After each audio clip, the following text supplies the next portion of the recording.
सम्मानित मुल्क के मालिकों, मैं बौद्ध भिक्षु सुमित रतन आज फिर एक राजवंश की गौरव गाथा आपके बीच में लेके आया हूं। उस राजवंश का नाम है यादव, यदुवंशी, गोप, अहीर या अन्य बहुत सारे नामों से भारत में इन्हें जाना जाता है। मैं एक भी पुराण की बात नहीं करूंगा, सिर्फ इतिहास की बात करूंगा। और मैं बता दूं कि जितनी भी जातियां पशुपालक हैं, खेती बाड़ी करने वाली हैं, पूर्व में वो सारे की सारी खत्ती और क्षत्रिय रही हैं। पाली भाषा में खत्तीय कहा जाता है और उसे संस्कृत में क्षत्रिय कर दिया है। और खत्ती का मतलब है जमींदार, खेती बाड़ी वाला व्यक्ति। ये यादव जाति भी पुरानी जमींदार और खेती बाड़ी वाली रही है। ये भी बीच बीच में कई बार राजा रहे हैं, जिनका मैं जिक्र आपके बीच में करूंगा। सबसे पहले मैं चर्चा करना चाह रहा हूं देवगिरी के यादवों की चर्चा। इतिहास उठा के देखिए, आपको मिलेगा कि देवगिरी के यादवों ने भारत के छोटे से भूभाग पर लंबे समय तक शासन किया।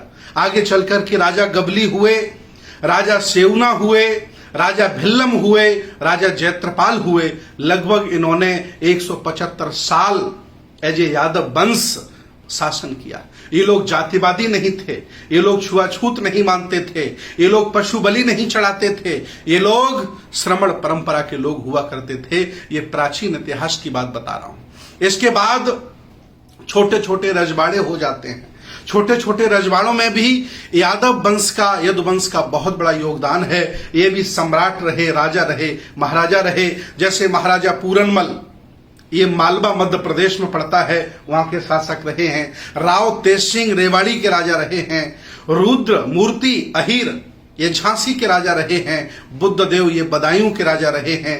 राजा अभिशार जम्मू कश्मीर के राजा रहे हैं। और राजा दिग्गपाल महावन मथुरा के राजा रहे हैं। ये इतिहास की बातें मैं आपको बता रहा हूं। बहुत से लोग ये मानते हैं कि हम छोटे हैं, असहाय हैं, नीच हैं। ऐसा नहीं है। आप इस देश भारत के राजा महाराजा रहे हो, आप में वो काबिलियत है कि आप शासक कर सकते हैं, आप शासक हो सकते हैं, आप देश को चला सकते काबिलियत है और आपके पुरखों ने चलाया है। वर्तमान की परिवेश की स्थिति में जो भी खेतियर जाति, पशुपालक जाति साधन संसाधन वाली हो जाती है, तुरंत अपने आप को क्षत्रिय कहने लगती है। और जो ओबीसी के लोग हैं, शेड्यूल कास्ट के लोग हैं, उनसे दूरियां बनाने लगती है। मैं आपको बता दूं, क्षत्रिय तो आप पहले से ही हो। आप देश के राजा रहे, महाराजा रहे। आज जो शासन कर रहे हैं, कभी तुम्हारे घर में हल चलाया करते थे, तुम्हारे घर से भीख मांग करके पेट पाला करते थे। आप क्षत्रिय हो। लेकिन तब आप इस देश भारत के बड़े बड़े शासक रहे, जब सब लोगों को जोड़ने की काबिलियत थी आप में। आज काबिलियत नहीं है तो आप शासक नहीं हो पा रहे हो। याद रखिएगा यादव परिवार के लोगों, इतना ही नहीं, इतिहासकारों ने यादव, अहीर और बनाफर को भी एक लिखा है। आप कितने सहमत होंगे नहीं होंगे अलग विषय है, लेकिन इतिहास की बात है जो आईएएस की तैयारी में भी पढ़ाई जाती है, वो ये है कि जो आला उदल हैं इनको बनाफर कहा गया है। और बनाफर अहीर दोनों में बहुत बड़ा अंतर नहीं है, अर्थात बड़े लड़ैया मोहबे वाले। ये आला उदल भी यादव परिवार के हैं, ऐसा इतिहासकार लिखते हैं। मैं आपको बता रहा हूं। आगे चल करके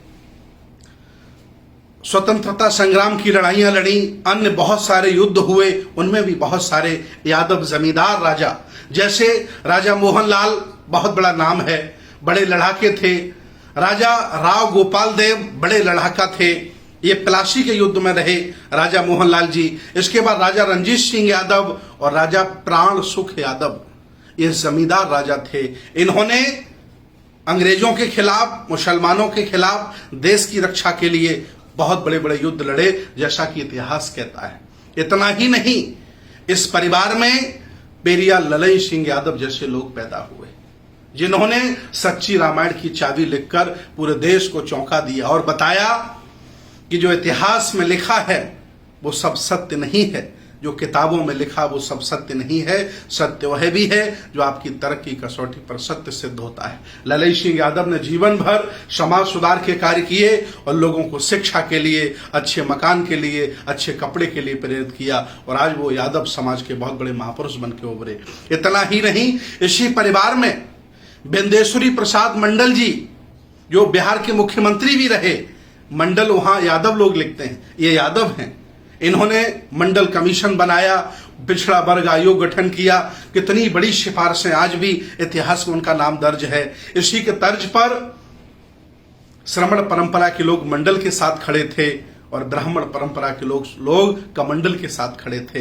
बंटवारा था, लेकिन आज भी बहुत सारे लोग इस बात को नहीं समझ पाए। इसके बाद और भी बहुत सारी इतिहास की बातें हैं। मॉरिशस के राष्ट्रपति प्रविंद्र जगन्नाथ जी राष्ट्रपति रहे, यादव हैं। और बहुत सारी ऐसी बातें हैं जिनको हम नहीं बता सकते हैं, समय कम होता है। लेकिन कुल मिलाकर के ये परिवार राजशाही रहा, शासक रहा, ये लोग लड़ने भिड़ने वाले रहे, ये लोग बहादुर रहे, ये लोग कभी भी ये मानसिक गुलाम नहीं रहे। लेकिन आज के दौर में जब शरद यादव जैसे लोग जन्म लेते हैं, लालू प्रसाद यादव जैसे जन्म लेते हैं, माननीय मुलायम सिंह यादव जैसे जन्म लेते हैं, उस समय ये यादव परिवार, ये गोप परिवार, ये यदुवंशी मानसिक गुलाम हो जाते हैं। सामाजिक गुलाम, धार्मिक गुलाम, राजनीतिक गुलाम, आर्थिक गुलाम, राजनीतिक गुलाम, और अपने वोटों से दूसरों को नेता बनाने लगते हैं। लेकिन हाँ, ये लोग जब पैदा हुए, इन्होंने इनका स्वाभिमान जगाया, इन्होंने इकट्ठा किया, तो परिणाम ये आया कि आप लोगों ने छोटे छोटे राज्यों की सत्ताएं भी संभाली। मैं चाहता हूं कि आज भी आप बड़े भाई बनकर एससी ओबीसी के सभी छोटे भाइयों को साथ लेकर के चल पड़ो।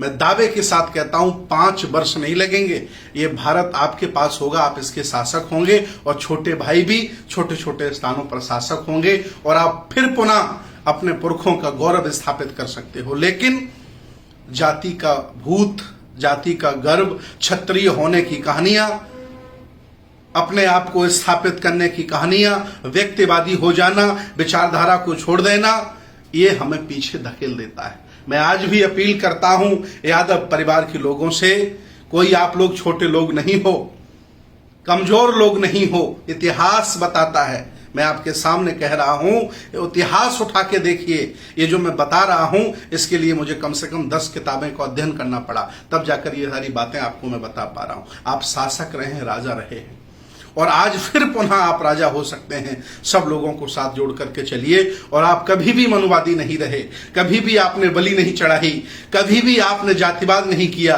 कभी भी आपने छुआछूत नहीं किया। अर्थात आप श्रमण परंपरा के व्यक्ति रहे, बुद्ध की संस्कृति को आगे बढ़ाने वाले लोग रहे। आज ये भारत, ये सेकुलर भारत, ये श्रमण भारत, बुद्ध की संस्कृति का भारत एक बार फिर आह्वान करता आओ, और सब लोगों को साथ लेकर के भारत के शासक बनने तक का सफर तय करो।